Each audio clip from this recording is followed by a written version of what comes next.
two people in Asheville at that time, Henry Myers and Earl Schreier from Beth Hatzafilah congregation, and they got an idea that there should be a Center for Jewish Studies at UNCA. And so they went to Chancellor Highsmith. William Highsmith was chancellor at the time, and promoted the idea, and the chancellor was very willing to do that. The Jewish community being very involved in the university at the time. And that's when the Center for Jewish Studies was formed. The chancellor appointed Dr. Milton Reddy, professor of history, to chair the Jewish Studies Center. And I guess I was on the board there because I was in the education department and was Jewish, so I was on the board. And so they asked me if I would head the drive to get this established at the university. And I agreed with Hank Myers. You couldn't disagree. The other person we had to convince was Bill Highsmith, the chancellor of the university, and also the faculty senate and 2 or 3 other committees. So we did. And I had the assurance of several groups in Asheville that they would help with this, and they did, and they would provide some support, and they did, and they never wavered. And I will tell you that the most persistent among all these was Hank Myers. If you haven't heard of Hank Myers, he was an absolute pest, an inspiration. But for him, this was an obsession. And as you well know, you only need a zealot or two to make something happen. I would give him credit, and also Leo Carpin, above anyone. Idea. I was, at the time it was founded, I was on the University Planning Council, and Milton Reddy, who was in the history department, came to a meeting accompanied by Hank Myers and Earl Schreier from the Jewish community, although Hank's wife taught at UNC Asheville, and they had this idea, and I don't know who had initially had the idea. So they proposed it to the university that it become a center of the university. Centers are a special thing that I think eventually have to be approved by the central administration in Chapel Hill, and it came to pass that way. It started off small, and we never expected it to grow a great deal, not in a small liberal arts university set in the mountains of western North Carolina.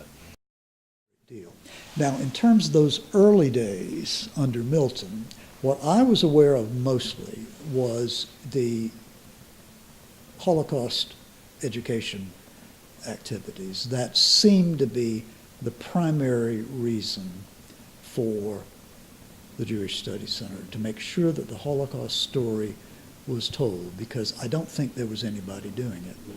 There was no Walter Ziffer, as far as I know. So I looked upon myself as a sort of startup guy, and I thought there were some people far more dedicated, who had a great deal more knowledge, and who would be good caretakers of this program. Certainly that's Ileana Graham's, and certainly that is Rick Chess. Good guy. I was on the initial board. We were trying to figure out what we were, what programming we'd like to have, what was our function. After Milton left, then Ileana Graham's Moog, although back then she was just Ileana Graham's, she became the director. She was a philosophy professor, and she had more interest in the sort of the religious and spiritual philosophical type programming, naturally because of her academic interests. I was approached by Milton Reddy, who is now retired from the Department of History at UNCA, with the proposition that I become the director of the Center for Jewish Studies, which didn't really exactly exist. Hank Myers was on the board. because he was the person, I think, the single person who was the most determined that there should be such a thing. Many of the things that he wanted to do were completely beyond our ability at the time, and it was difficult for him to understand that. So there were the conferences. There was the Hebrew course, which began being given and continued to be given. There was a course on the Holocaust, which came along fairly early. I'm not sure that there was a whole lot more than that the first couple of years. When Ileana stepped down, an adjunct professor of anthropology, Judith Schulemson, took over for about a year and a half. And then it was without a director for a couple of years. And then Rick stepped in first as an acting director and then officially as a director in 1992. And he's been doing it ever since. And then a short time after that initial call from UNCA telling me that they'd like to hire me, I got another call saying that there's a Center for Jewish Studies at UNC Asheville, and they wondered if I might be interested in being the director of the Center for Jewish Studies. I think the reason they offered me this position to begin with is that they saw in my resume that I lived for 3 years in Israel, and I worked as a writer for the Jewish Exponent in Philadelphia, and that my dissertation was on American Jewish poetry. So I, done things in the Jewish world. And so I thought, I don't know that we're going to be known as a big research center. Let's try to do something that will, appeal to a larger group of people on campus and in the community. So I didn't exactly have a big vision of like, oh, this is what this center could do and could become. I just was going on instinct, and I think that first program really kind of set me on a path and the center on a path from which we have not veered for all these years. And I have this huge number of pages of all the programs and symposiums and workshops and concerts and film festivals and speakers and poet readers and things that were pulled off in all these years, these decades of programming. He was like the Wizard of Oz behind the scenes. He would have these ideas, and he would bring in these amazing people like Amos Oz, these famous writers, Cynthia Ozak, people that you read, or maybe you hadn't read, but suddenly you were exposed to. People that he has brought, world-famous people he's brought to the community, brings the world to a small town. I mean, it allows the Jews of Asheville to have an exposure that they wouldn't have if they perhaps lived in New York or Washington or San Francisco or Los Angeles. We get to see it at the public programs where there's a coming together of the students, the faculty, and the community at large. But in ever so many ways, it's in those classrooms that the real impact. They go into a music classroom, and so you're talking about the heritage of Jewish music, and all of a sudden that's something that class would not have thought about if Rick hadn't put together that particular program, and that may be a career change for one of the students in that class, or maybe it's not a change, maybe they didn't know what they were going to do, but suddenly they do. And we wanted to be welcoming to the general community, and I think we were. There were some programs that was not just designed for the Jewish community, and they had a lot of people that would show up. Programs around what was happening in Israeli politics, what was happening to Christians in the Middle East and in Israel. That were very interesting, and we would have church groups coming in because they had no access to programming like that, and they were obviously interested in those subjects. Yeah, Rick was the first to bring major klezmer music to Asheville. There had been a klezmer revival beginning in the 80s with Hank Sapoznik and the klez camps that he would operate. And all out of the dust arose Brave Old World and the Klezmatics, and both of them have played here in Asheville, which is pretty amazing. And from that, I think, became the inspiration of Bandana Klezmer, that they're part of that revival. We also discovered that it was part of the mission of the Center for Jewish Studies to support an archive. And that's when they began to offer a stipend for students every semester to be able to work on the archives, so that it's a teaching tool as well as a collection. It's kind of like the JCC for cultural and intellectual and artistic life. In other words, it's open to everyone. Whatever way you are of being Jewish or not Jewish, you're welcome to participate and attend and learn and share with other people. So it plays a phenomenal role in this context. Well, the Jewish Film Festival. I just think it's great. I love it every year, and I love the interface with the fine arts, and I'm very happy that they support us. And it's just fantastic to see these films that mostly I've never heard of on a big screen. That we should call it You Don't Have to Be Jewish Film Festival, because we bring a lot of films that aren't necessarily in any way exclusively for the Jewish community. They're for everyone. It's just that the subject or the topic of discussion or the role in the film or character are Jewish themed. But it's very expansive, and the whole community has really embraced the Jewish Film Festival. So the Jewish Film Festival almost always sells out all the movies. It fosters discussion in the communities. The films are always varied. Some of a popular nature, some that aren't. We actually started off always sponsoring one about the Holocaust.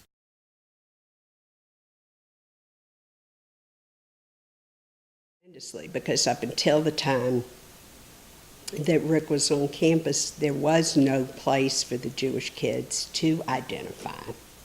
And he gave them a place and a way to come together. And I think that was really important. I mean, there is no Hillel house. I mean, there's not that many Jewish kids.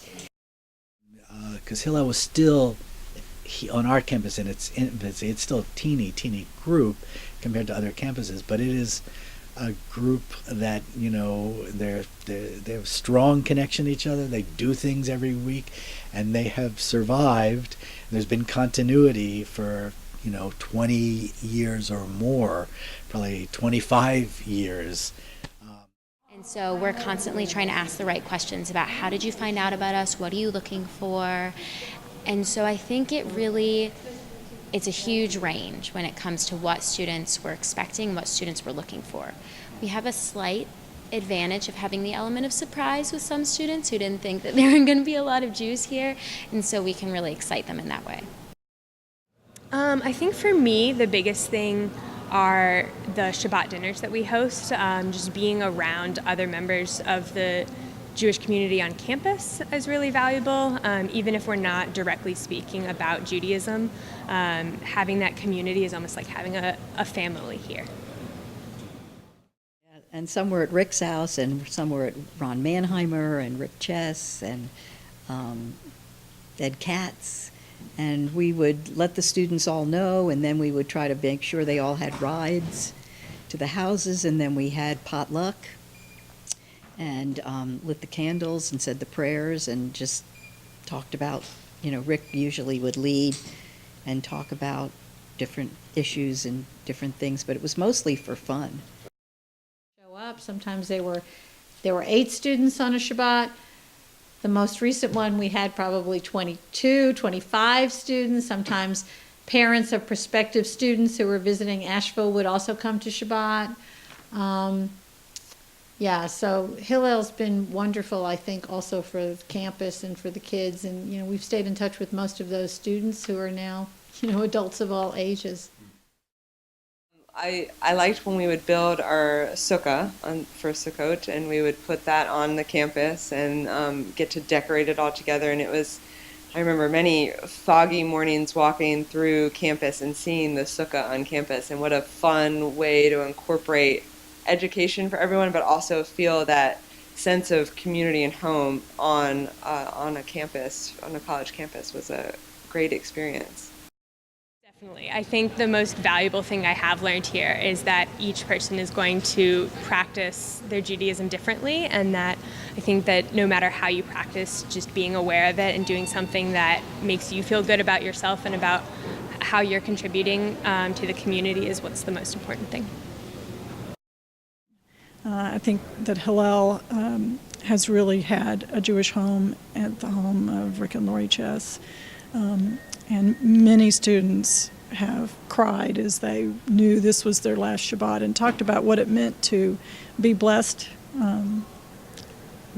as their humanness, be blessed by the studies that they were engaged in and the work of Tikkun Olam that the students are engaged in, and definitely a home. And that they didn't just keep that in their home, they spread it to homes, Bob and Carol Deutsch, our house, Mark Rudow and Deborah Miles' house. Many times we had Hillel, and we still will. That's a special pleasure. It was sometime, probably around 1994, that Julius Blum, who had served on the board, the advisory board of the Center for Jewish Studies, he told me he wanted to talk to me. And he told me that he had this dream, this vision of endowing a professorship in Jewish Studies at UNCA. You know, my dad was very instrumental in contributing to the UNCA Jewish Studies program. He made a generous contribution years ago that led to the development. I think it was a rudimentary program at the time. I know he sat down with Rick on a number of occasions, having lunch and talking about their shared vision for the program. But I knew every year there was going to be money from this endowment. You're allowed to spend a certain percentage of the earnings. But I knew I could have a budget now. The university I didn't have to beg anybody for money. Though we did continue to get money from some folks that have been incredibly generous, like the Deutsches and the Ganses and others, and we would get one-time gifts from people, because people would hear about what we were doing, and they would say, oh, I'd like to bring in this person, and I'll give you the money to do it. So my father came to know Rick Chess through the synagogue and was very interested in the Center for Jewish Studies and Jewish Education.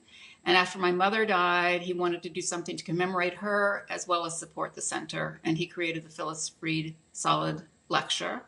And that Rick Chess has taken that lecture and expanded it and made it a great contribution to the community.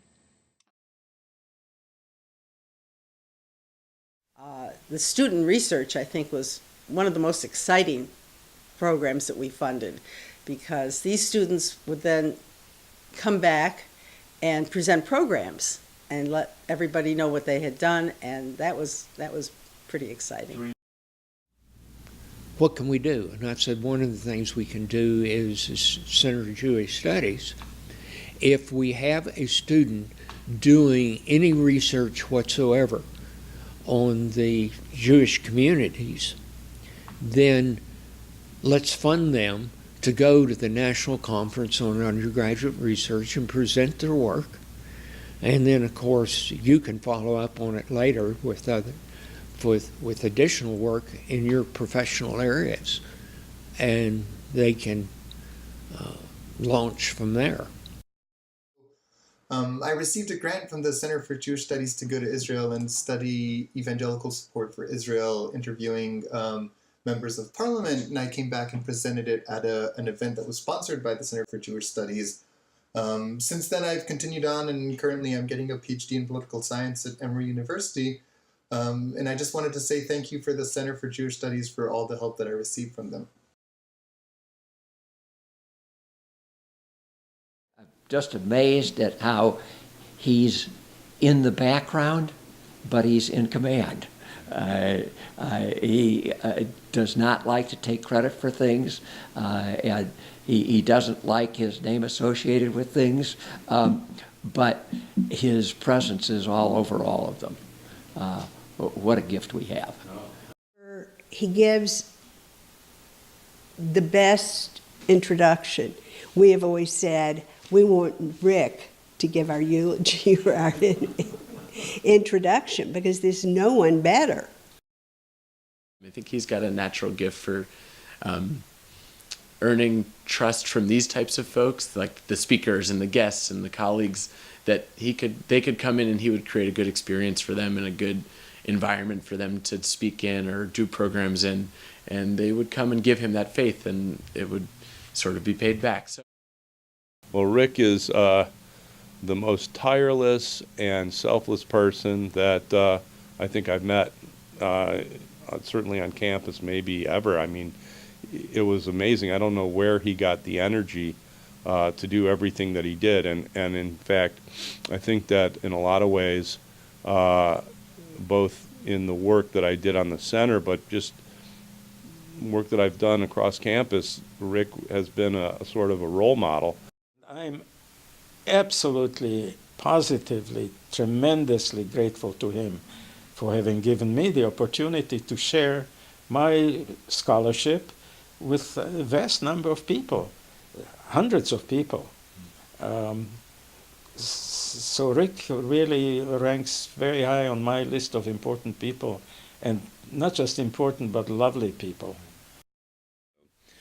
I mean, it's really a major part of my adult Jewish identity has been through connections that I've made through the Jewish Studies Center, primarily through Rick.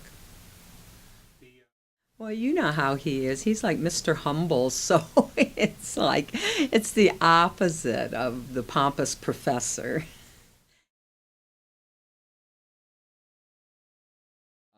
Again, I think that the leadership within the center has got to ask, what is it that Rick has taken us to? What place has he taken us to that will allow us to take the next step?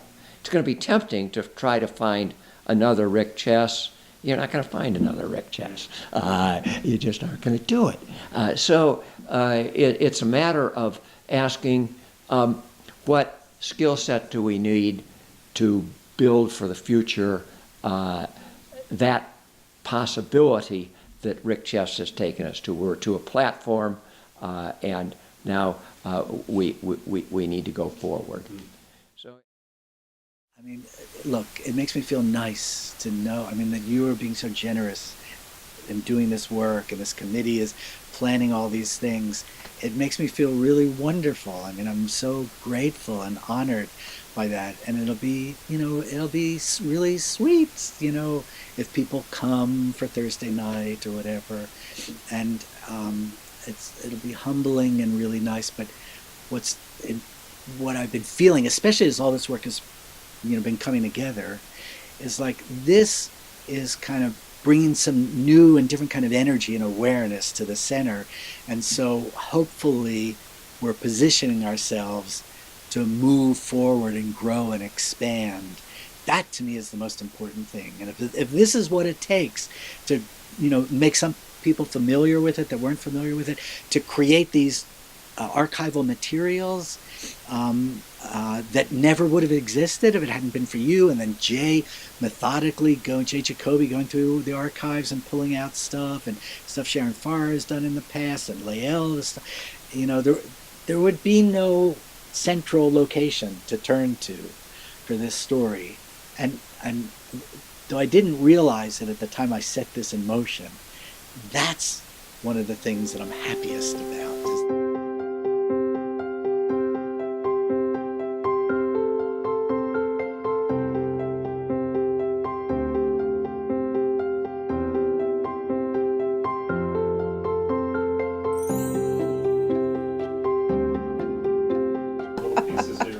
I'm sure you have enough accolades about Rick. Oh, well, We don't Rick want didn't him to want get this- a big head, you know.